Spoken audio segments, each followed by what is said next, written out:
SN2 reaction. SN2 reaction क्या होती है? SN2 रिएक्शन का मतलब है जो पहले करवाई थी उससे दूसरी। सबसे पहली बात यह है कि ये सिंगल स्टेप रिएक्शन है। जी sir. It is a single step reaction. Single reaction. Step reaction. इसको याद करना है तो सिंपल तरीका है। जी सर। मान लीजिए कि तुम एक सीट पे बैठे हुए हो ए और बी। जी सर। कितने लोग बैठे हुए हैं? ए और बी। ठीक। अब ये ए जो है प्रमुख व्यक्ति। जी सर। ठीक है नहीं है? इस प्रमुख व्यक्ति से ही सब मिलना चाहते हैं, इसी के पास सब बैठ के बात करना चाहते हैं। जी सर। ठीक। तो 20 के पास बैठा हुआ है, सी आया, हाँ भाई मैं बैठूंगा। अगर ए को तो अपनी जगह रहना है, ए इज फिक्स्ड, तो हटेगा कौन? बी। बी कह रहा मैं क्यों हटूं? तेरे में हिम्मत है तो आगे बैठ जा। ठीक। तो सी में इतनी हिम्मत तो है नहीं को बी को डायरेक्ट अटैक कर दे। जी सर। अब ये निर्भर करता है ए के ऊपर कि वो किसको रखना चाहता है। जी सर। वो चाहता है तो रहेगा बी, वरना नहीं रहेगा। तो अभी ए सेलेक्ट नहीं कर पा रहा कि मैं किसको रखूं। ये खुद कंफ्यूज है। जी सर। ए क्या है? कंफ्यूज। खुद कंफ्यूज है ए कि मैं किसको रखूं। वो कह रहा था दोनों को बिठा के देखूंगा, जो बढ़िया होगा उसको बिठा दूंगा, जो नहीं होगा तो धक्का दे दूंगा। ठीक। इस तरह करके ए ने क्या कहा, भाई तुम ना मुझे इस सीट के बीच में बिठा दो। ये बात ध्यान रखनी कि इस सीट पे सिर्फ दो ही की जगह है, या तो बी रहेगा या सी रहेगा। उसने कहा सी को तुम थोड़ा सा आ जाओ, मगर सड़क के यहाँ बैठना पड़ेगा, कोने पे, किनारे पे, जी सर। आधा सीट पे और आधा सीट से बाहर। ऐसे ही बी को भी क्या करना पड़ेगा, यहाँ बैठना पड़ेगा थोड़ा सा, आधा किनारे पे आधा। मैं डिसाइड कर लूँगा फिर किसको रखना है मुझे। ठीक। जो ज़्यादा क्या होगा, मजबूत होगा, वो बिठा लेंगे उसको। कुछ देर बाद ए को समझ में आता है कि ये कमजोर व्यक्ति है, इसको क्या करो, धक्का दे दो, और फाइनली किस पे बिठा लो? सी को। तो कुल मिला के सी और ए दोनों रह गए बस सीट पे। ठीक।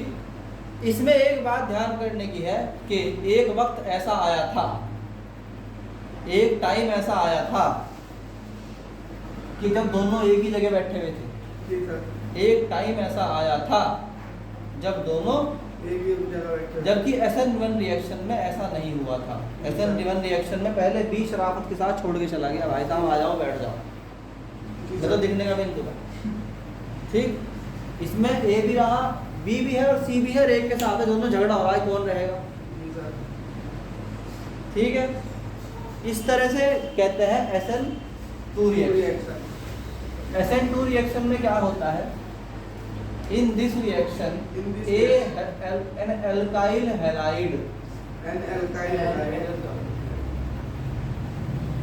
ठीक है नहीं है, जी सर। क्या करता है, attach both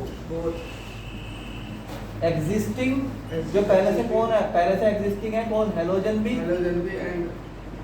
and nucleophile also. और जो न्यूक्लियोफाइल है उसको भी क्या कहेगा, तू भी आ जा भाई, दोनों रहेंगे एक साथ। देन एट वन टाइम, एक ही समय में क्या होगा, at one time both exist, दोनों रहते हैं, कौन कौन, हेलोजन भी और न्यूक्लियोफाइल भी। But some after some time क्या करता है, ये भेज देता है किसको, हेलोजन को, जाओ। After some time halogen remove, halogen क्या हो जाता है, रिमूव, और न्यूक्लियोफाइल अटैच हो जाता है। ठीक है। इसमें क्या होता है, R के साथ X जुड़ा हुआ था, एक न्यूक्लियोफाइल ने कहा कि मैं आगे चिपकना चाहता हूँ, विद नेगेटिव साइन। X ने कहा मैं नहीं हटूंगा, X ने कहा मैं नहीं हटूंगा। उसने कहा कोई बात नहीं, मैं बीच में हो जाता हूँ, थोड़ा तुम चिपक जाओ, थोड़ा तुम भी लग जाओ। दोनों की दोनों चिपके हुए हैं, मगर देखो बॉन्ड है डॉटेड, बॉन्ड है डॉटेड बॉन्ड, ये बता रहा कि परमानेंट कोई भी नहीं है, मगर दोनों के दोनों अटैच भी है, यानी वीकली अटैच है। अब इसको बोलते हैं कि ये इंटरमीडिएट कंपाउंड बन गया और ये नेगेटिव साइन ऊपर आ गया।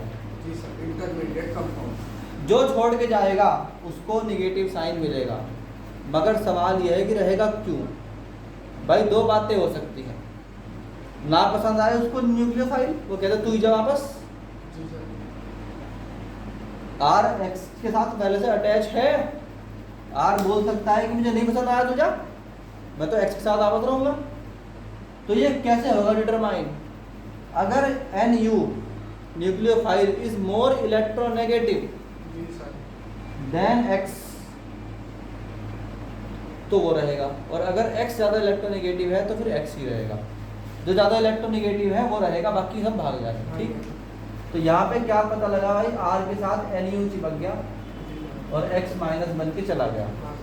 इसका एग्जाम्पल याद करोगे तो हम कहेंगे भाई CH3 Cl था, जी सर। OH माइनस आया, हाँ।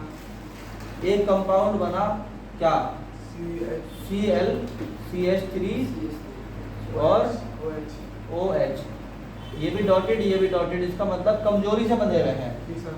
OH का साइन आ गया नेगेटिव का बाहर, अब क्या हुआ CH3 OH रह गया प्लस Cl नेगेटिव रिमूव हो गया।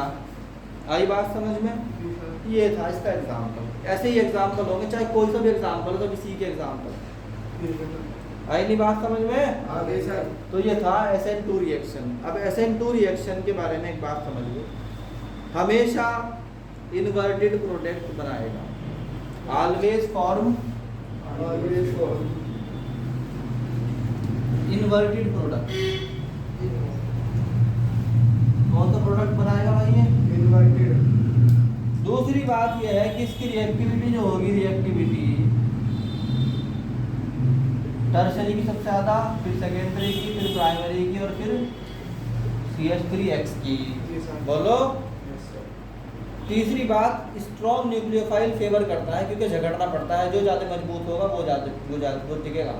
जी तो सर। क्या कहेंगे, स्ट्रॉन्ग। उस वाले को कौन करता है, SN1 को कौन करता था, वीक, वीक सर। इसको कौन करता है, Strong। स्ट्रॉन्ग। तो स्ट्रॉन्ग न्यूक्लियोफाइल स्ट्रॉन्ग न्यूक्लियोफाइल क्या करता है, फेवर करता है फेवर।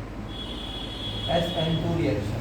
बोलो भाई। जी सर। और इसमें क्योंकि झगड़ा होने के चांस बहुत ज़्यादा है, तो इसमें जो पोलर सब्सटेंस होगा वो इसमें, क्योंकि दोनों को अटैच रहना है, वो भी कोवेलेंट बॉन्ड से, इसलिए वो इसकी इस रिएक्शन का फेवर नहीं करता, क्योंकि उसको पोलर सब्सटेंस को चाहिए साफ साफ CH3+।